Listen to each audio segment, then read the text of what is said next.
Now, today, we are living in an age which is quite peculiar, because in the world of science, there are no longer any secrets, because the method of science requires that all scientists be in communication with each other, and therefore that every scientist, as soon as he has discovered something or got a good idea, he rushes into print. And it's important for him to do so, because some other scientist somewhere else in the world might be thinking about something on the same lines and would be stimulated in his work by this man's speculations, even if not by discoverers. And so the whole scientific world tries to remain in communication. And for this reason, it was absolutely impossible to keep atomic energy a secret. In former ages, that might have been managed, because there were many secrets once upon a time. And people were not admitted to these secrets unless they were in some way tested and found capable of handling them without running amok. We live in such a dangerous age because all the secrets are out in the open and anybody can run amok with them. And that's just the situation we have to face, and that is just the situation we have to handle. It is too late to stop it, because that would be, as they say, locking the door after the horse has bolted. The vice president of an extremely important corporation in the United States, very progressive and very vital, a few months ago said, "There are two major forces operating in the world today, for good or for evil. One is Red China, the other is LSD.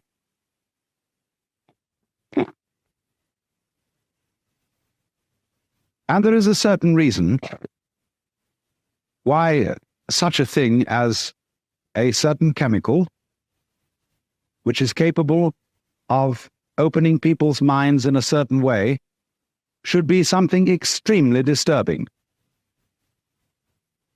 Because this particular chemical, in common with a number of others that have been known for centuries, but have been rather played cool through those centuries, is capable of doing something which simply cannot be tolerated.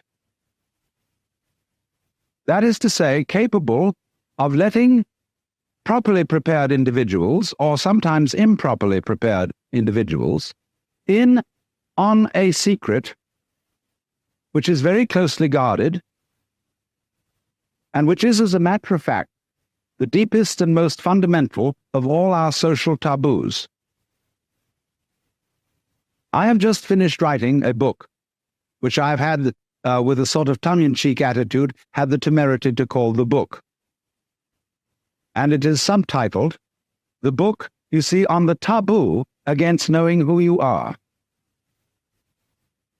Because that is really the thing that cannot be let out. Ask yourself this: for what reason would a person be considered hopelessly insane? What sort of claim must a person simply not make? Well, there is one, and that is if anybody claims that he is God. That simply isn't done. Certainly not in our culture, although it's very frequent in India. But in our culture, that is simply not allowed, because we, most of us, from a Christian background, and if not that, from a Jewish background, and there's a great deal in common, because both Christians and Jews are deeply concerned about somebody called Jesus Christ. Both Christians and Jews are, in a way, followers of Jesus Christ in different ways. He is a problem to both, because he was the man who came out and discovered he was God. And that simply is impermissible. The Jews handled it in one way. the Christians handle it quite as effectively in another way. The Christians handle Jesus perfectly, even more tactfully than the Jews, by putting him on a pedestal and saying, this was the only man who ever was God, and nobody else was really so before, and certainly nobody can be so afterwards. Stop right there. Put him on the altar, bow down to him, worship him, so that everything he had to say will be null and void, and it worked beautifully. But you see, the trouble about deep secrets is they can't be repressed indefinitely. As a certain president of the United States once remarked, you can fool some of the people some of the time, but you cannot fool all of the people all of the time. And we, human beings, have been systematically fooled by ourselves. It isn't as if there was some deep, dark conspiracy with somebody else to blame, for quite a number of centuries, into the notion that we are strangers in the universe, that the world that lies beyond the border of our skins is not ourselves, and is some quite alien mechanical contraption into which we arrive, and from which we will disappear, and we really have nothing very much to do with it. It's something about which we can take an objective point of view, we can look at it, we can measure it, we can calculate it, but it all turns out in the end to be some sort of stupid mechanism in which we are involved because as bodies we are part of it. But it is common sense for most individuals that they themselves aren't even their bodies. They are alienated spooks, which have bodies like people have cars, and in which they go around and confront the external world, as if it was something in which you were trapped. And children can say to their parents, I didn't ask to be born. Just because of your funny love affairs and all that, I got mixed up in this world, and you are responsible for it. And we don't even think that we had anything personally to do with the fact that our fathers once had an evil gleam in their eyes. But that evil gleam was you, coming on. Only you see, by this idea of our own identity that we have, we're able to disclaim responsibility for all kinds of things. And say, no, it was my parents. See if there's a fellow taken in juvenile delinquency, and he knows a little Freud. He can say, well, I couldn't help it because I was psychoanalytically fouled up when I was a baby. Even before perhaps I was born, my mother had all sorts of complexes. And then if he gets away with that, the people in the press say, for juvenile delinquents, the kids should not be punished, but the parents. And the parents say, hey, wait a minute. We got fouled up by our parents, and we're pretty bad parents, we admit, but our parents before us brought us up in a certain way that we are hopelessly neurotic, and we can't really raise children, but we have to. So everyone can pass the buck all the way down the line. The woman that thou gavest me, she tempted me, and I did eat. And then when God wagged his finger at the serpent didn't say anything, because the serpent knew the answers. Now here's the problem, you see, that there are certain processes, some of which are what you might call spiritual exercises, others are simply chemicals, others are just horse sense, whereby one comes to see very clearly indeed that black goes with white, and self goes with other. And as this becomes clear to you, it's rather shaking. Because, look, if what you define as you is inseparable from everything which you define as not you, just as front is inseparable from back, then you realize that deep down between self and other there is some sort of conspiracy. If these things always occur in combination and look very different from each other and feel quite different, nevertheless, the feeling of difference between them allows each one to exist.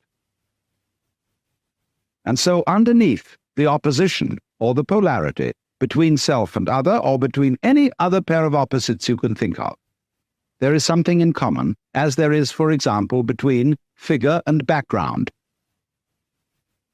You can't see a figure without a background. You can't have an organism without an environment.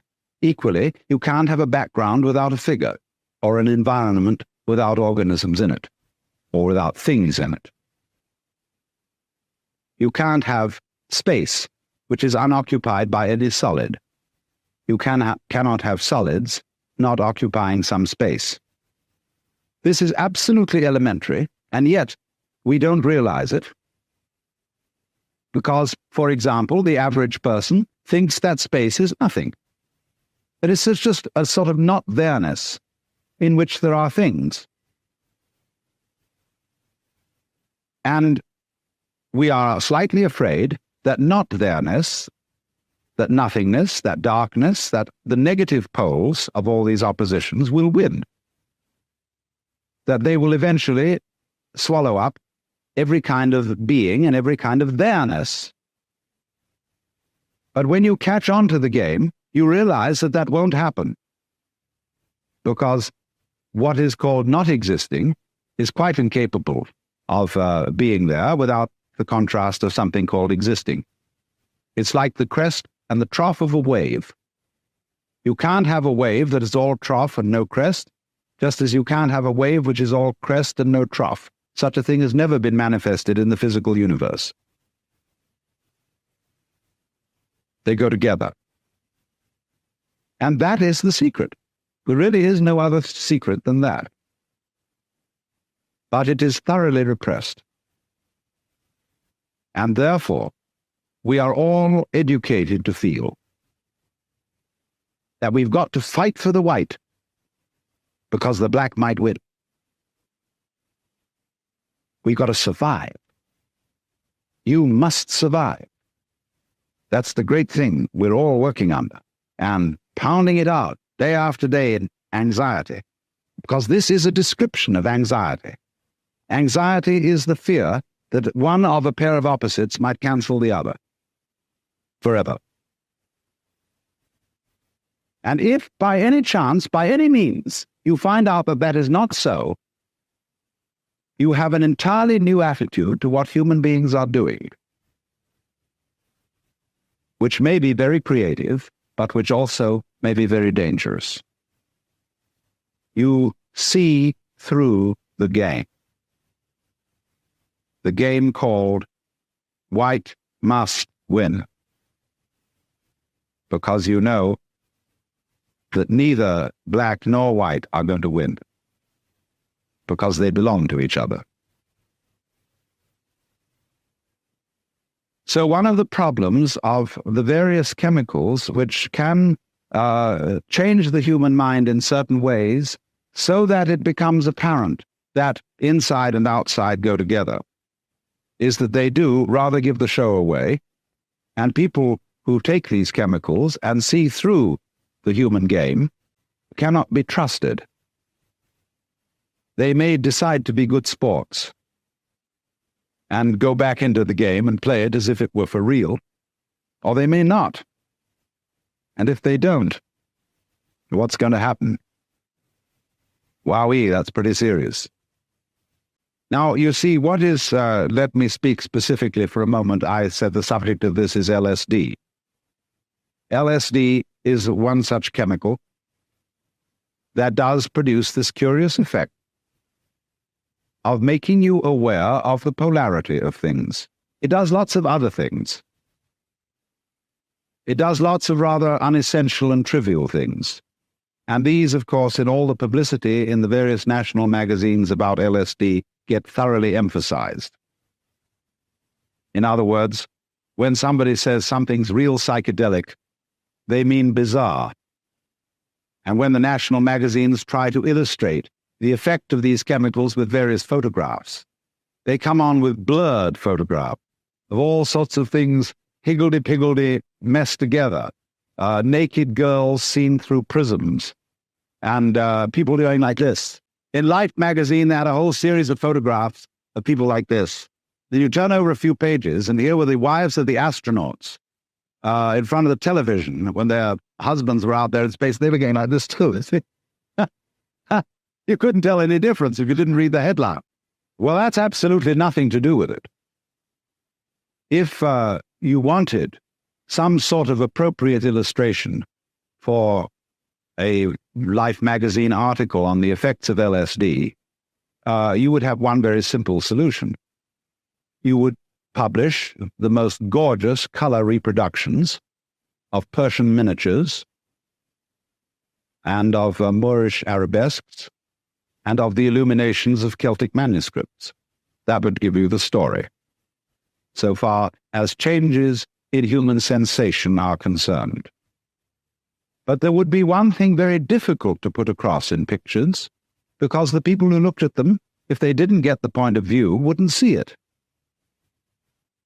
And that is what I will call the sensation, as well as the intellectual understanding, of polarity.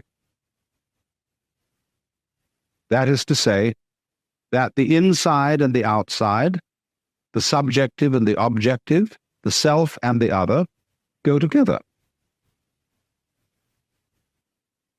In other words, there is a harmony, an unbreakable harmony. When I'm using the word harmony, I don't necessarily mean something sweet. I mean absolute concordant relationship between what goes on inside your skin and what goes on outside your skin. It isn't that what goes on outside is so powerful that it pushes around and controls what goes on inside. Equally so, it isn't that what goes on inside is so strong that it often succeeds in pushing around what goes on outside. It is very simply that the two processes, the two behaviors, are one. What you do is what the universe does. And what the universe does is also what you do. Not you in the sense of your superficial ego, which is a very small, little tiny area of your conscious sensitivity, but you in the sense of your total psychophysical organism, conscious as well as unconscious. This is not something that arrived in the world from somewhere else altogether, that confronts an alien reality. What you are is the universe, and in fact the works, what there is, and always has been, and always will be forever and ever, performing an act called a John Doe. And this is such a subversion of common sense, but is in fact, matter of fact, something, if you stop to think about it, that is completely obvious. Only everything conspires to prevent you from seeing that obvious thing. Because when you were babies, practically, all your parents and your teachers and your aunts and uncles and your older brothers and sisters got together and they told you who you were. They defined you as Johnny, who is just Johnny. And don't you come on too strong, Johnny, because, no, you've got elders and betters around here. But you're responsible. You're a free agent. You'd better be. And so, when you are told from childhood that you are expected and commanded to behave in a way that will be acceptable only if you do it voluntarily, you remain permanently mixed up. That, if anything, is permanent brain damage. But that's the idea, you see, because that's the game we're playing. You started it. I didn't. We can make all kinds of complexities out of that, and really, in a way, have enormous spite. But once anybody sees through that, well, we are frightened. Once you get this sense of polarity, of your inside being the same process as your outside, and your ego being one and the same process as the whole universe going on, then we are afraid that people may say, well, good equals bad, and we can do anything we like, and we needn't in any way be further subject to the ordinary rules of human conduct, and we can wear what clothes we like or no clothes at all. We can have what sexual life we like. We can do anything. And we are going to generally, because the world is being rather oppressive towards us, challenge the whole thing and run amok. And a lot of people are doing just exactly that. So I want to introduce into this whole problem some ancient wisdom. I have really two things to talk about. How cultures, which always did know in some way, or among whom a large number of people always did know this secret, handled it. And then I want to make some observations about how we're trying to handle it and how it's not going to work.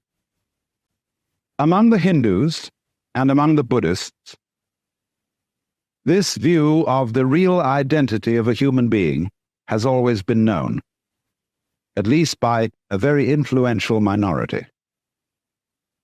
The central doctrine of the Hindu way of life, I call it that rather than a religion, is in Sanskrit, Tattvamasi. You're it. Put it in a kind of colloquial way. You're it. And it is the which than which there is no whicher, which they call the Brahman, or the Atman with a capital A, meaning the self. You are only just kidding that you're just poor little me. See, the function of a guru, that is to say a spiritual teacher in India, is to give you a funny look in the eye, because you come to him and say, Mr. Guru, I have a problem.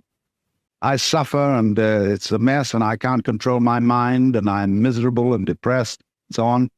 And he gives you a funny look. And you feel a bit nervous about the way he looks at you, because he's reading your thoughts. And this man is a great magician. He can read everything that's in you. He knows right down into your unconscious, and you know all the dreadful things you've thought and all the awful desires you have, and you are rather embarrassed that this man looks right through you and sees them all.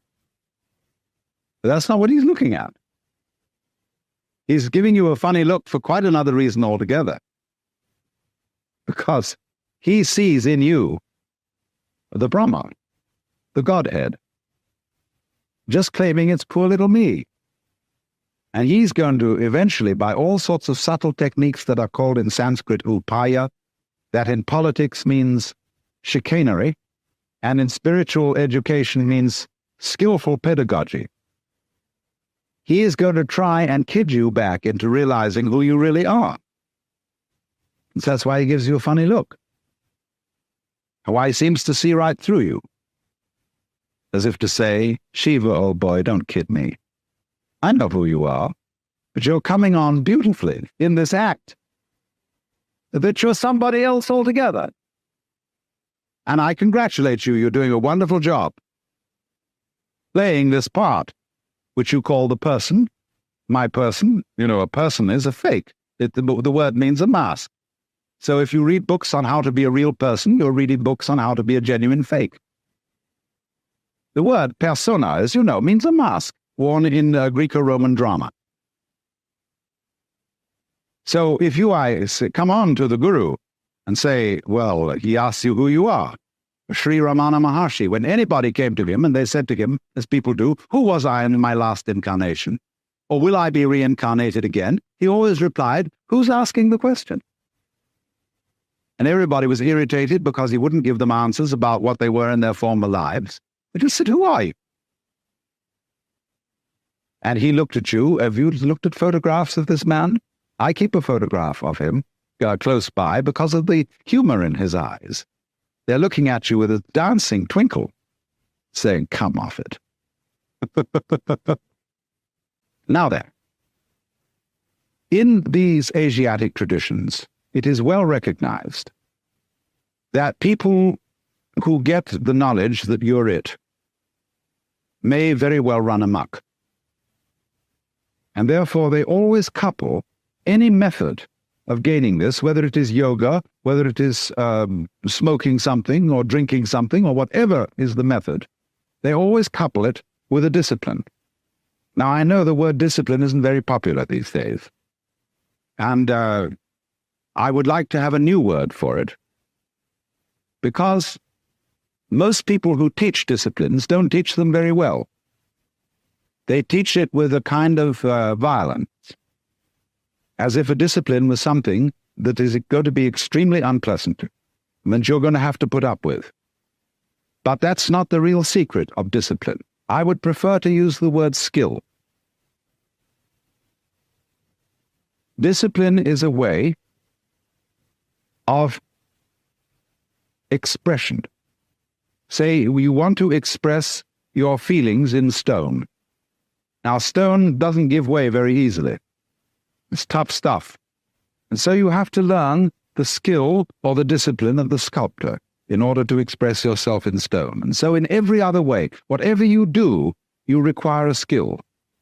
And it's enormously important, especially for American people, to understand that there is absolutely no possibility of having any pleasure in life at all without skill.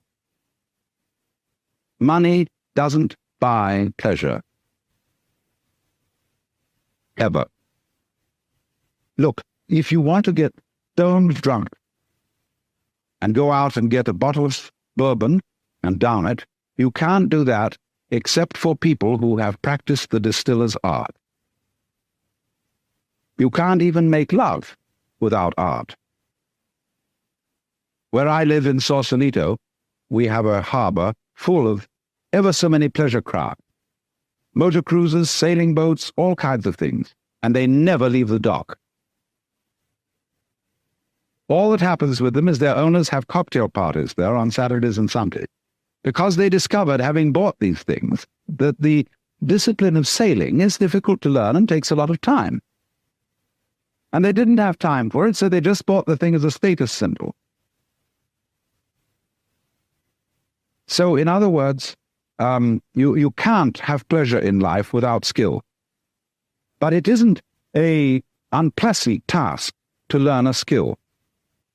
If the teacher, in the first place, gets you fascinated with it. There is immense pleasure in learning how to do anything skillfully. To make carpentry things, to cook, to write, to calculate, anything you want. It can be immensely pleasurable to learn the discipline. And it is completely indispensable. Because look, you may be a very inspired musician. I'm not a musical technologist, you see, and I regret it, but I'm a word technologist. But I can hear in my head all kinds of symphonies and all kinds of marvelous compositions, but I don't have the technique to write them down on paper and share them with somebody else. Too bad. Maybe next time around. But you see, so far as words are concerned, I can express ideas because I have studied language. And I worked very hard. Not that I didn't like it, I intensely enjoy the work of writing a book, although it is difficult. But it's fascinating to say what can never possibly be said. You see what's happening? What you have to do, you have inspiration, but then you have to have technique to incarnate, to express your inspiration. That is to say, to bring heaven down to earth, and to express heaven in terms of earth. Of course, they are really one behind the scenes. But there's no way of pointing it out unless you do something skillful. You see, we are all, at the moment, absolutely in the midst of the beatific vision. We are all one with the divine, or some, I don't like that sort of wishy-washy language, but we are all there. But we are so much there that we're like fish in water. They don't know they're in water. Like the birds don't know they're in the air because it's all around them. And in the same way, we don't know what the color of our eyes is. But since that's what you are anyway, I'm going to ask, So what? When a hero goes on an adventure and he leaves his people and is going to a strange land, he can go away and just hide himself round the corner in an obscure house and then appear a year later and say, I've been on a heroic journey, and tell all sorts of tales. And they say, prove it. Because they expect him to bring back something which nobody has seen before. Then they believe you've been on a journey. So in the same way exactly, anybody who goes on a spiritual journey must bring something back. Because if you just say, oh man, it was a gas. Anyone can say that. Now this is why in the doctrines of Buddhism, there is a differentiation between two kinds of enlightened beings. They are both forms of Buddha, which is to say the word Buddha means somebody who has awakened, who has discovered the secret behind all this. That in other words, all this thing we call life with its frantic concerns is a big act, which you, in your unconscious depths, are deliberately setting up. So you can do one of two things when you discover this. You can become what's called a pratyeka Buddha. That means a private Buddha who doesn't tell anything. Or you can become a bodhisattva. Pratyeka Buddha goes off into his ecstasy and never is seen again. Bodhisattva is one who comes back and appears in the everyday world and plays the game of the everyday world by the rules of the everyday world. But he brings with him upaya. He brings with him some way of showing that he's been on the journey, that he's come back, and he's going to let you in on the secret too. If you'll play it cool and also come back to join in the everyday life of everyday people. Because this is the rule. If the world is dramatic, if the world, as the Hindus say, is a big act put on by the divine self, one of the rules of coming on stage is that you don't come on as yourself. You come on as the part that you're going to play. It's very bad form if an actor always acts the same way. That's what's called a star, as distinct from an actor. A real actor can become anything. And so, but in private life, well, he's just Mr. Jones. But he doesn't come on the stage that way. So in the same way, if you know that behind the scenes, in the depths, fundamentally, you are it, you don't come on that way. It always comes on as something else. That's the rule of the stage. Because without that, there wouldn't be a play. There would only be reality. No illusion. And the whole point of life is illusion. From the word Latin ludere, to play. Showbiz. The show must go on, so don't give it away. But the truth has a way of leaking. It gets out. But then the important thing is, you see, when the truth gets out, those who catch hold of it must find a way of staying in contact with what society calls reality.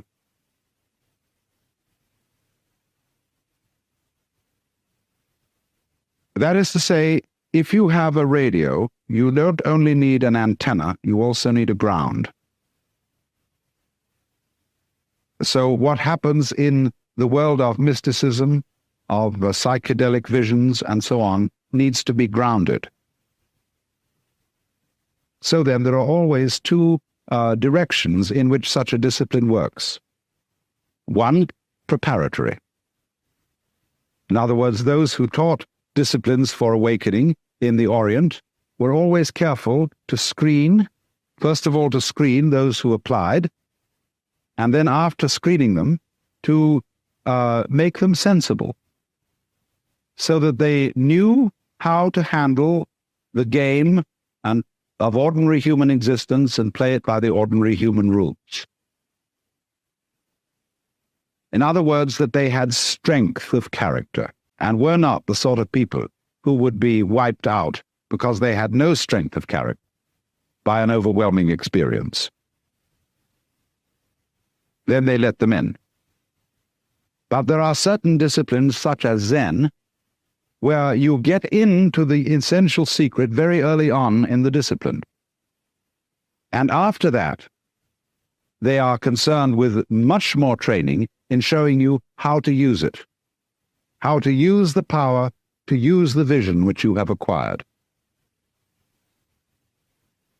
And so it is with the current, what we will call LSD scene that is raging through the United States. It unfortunately lacks discipline.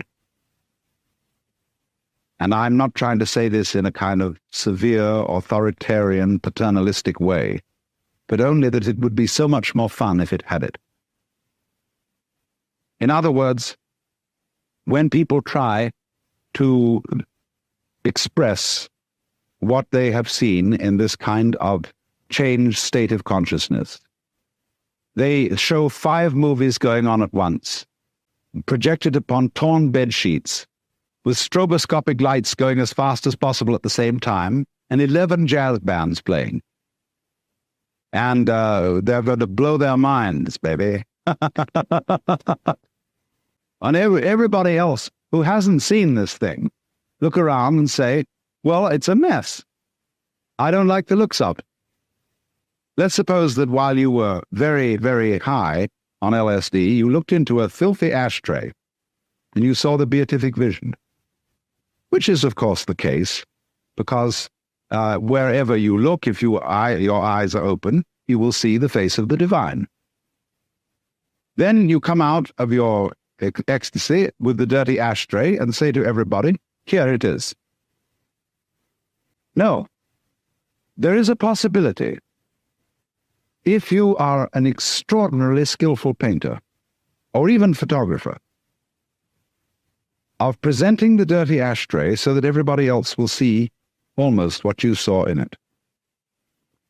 But you will have to have a technique which will translate every grain of ash into a jewel, because that's what you actually saw. But that requires mastery of an art. And I'm afraid people think that all it's necessary to do is just throw out any old thing, because under that transformed state of consciousness, any old thing is the works. But nobody else can see it if they haven't shared that point of view. So then, this becomes for us in the United States an extremely important social problem. The cat is out of the bag. We are living in a scientific world where secrets cannot be kept. And anyone, anytime, can pick up something which will short-circuit all the ancient religious techniques, yoga practice, meditation, etc., etc. This is all very embarrassing, but it will happen. Not for everybody, but for a lot of people. And they will see what all those sages and Buddhas and yogis and prophets saw in ancient times, and it will be very clear. So what? So you see, you can say, look at all these people who haven't seen it. This is a temptation. Look at them all going about their business, earning money, and grinding it out at the bank or the insurance office or whatever it is every day, and how serious they look all about it, and they don't really know it's a game. And you can cultivate a certain contempt for people like that. But it's very, very bad to do that. Because, of course, don't forget, they have a certain contempt for you. You see, always the nice people in town who live in the best residences, they know that they're nice because there are some people on the other side of the tracks who are not nice. And so at their cocktail parties, they have a lot to say about the people who are not nice, because that boosts their collective ego. There would be no other way of doing it. You don't know that you're a law-abiding citizen unless there are some people who aren't. And if it's important to you to congratulate yourself on being law-abiding, you therefore have to have some criminal classes, outside the pale, of course, of your immediate associates. On the other hand, the people who are not nice, they have their parties. And they boost their collective ego by saying that they're the people who are really in. Whereas these poor squares who deliver the mail faithfully and who carry on what you call responsible jobs, they're just dupes. Or when they earn their money, all they do is buy toy rocket ships with it and go roaring around and so on, and they think that's pleasure. So the people who are not nice boost their collective ego in that way. Neither of them realize that they need the other just as much as a flower needs a bee and a bee needs a flower. So when you see the people who you think are not in on the secret, if you really understand, you have to revise your opinion completely and say that the squares are the people who are really far out, because they don't even know where they started. See, an enlightened Hindu or Buddhist looks at the ignorant people of this world and says, "My respects. Because here I see the divine essence, having altogether forgotten what it is, and playing the most far-out game of being completely lost. Congratulations, how far out can you get?" So if you understand that, you don't start a war with people you might say are square. Don't challenge them. Don't bug them. Don't frighten them. The reason is not because they are immature, because they are babies, and you mustn't scare babies. It's nothing to do with that. You mustn't frighten them because they are doing a very far-out act. They are walking on a tightrope, miles up. And they've got to do that balancing act, and if you shout, they may lose their nerve. See, that's what we call the responsible people of the world are doing. It is an act, it's a game, just like the tightrope walker. But it's a risky one, and you can get ulcers from it, and all sorts of troubles. But you must respect it. And say, congratulations on being so far out.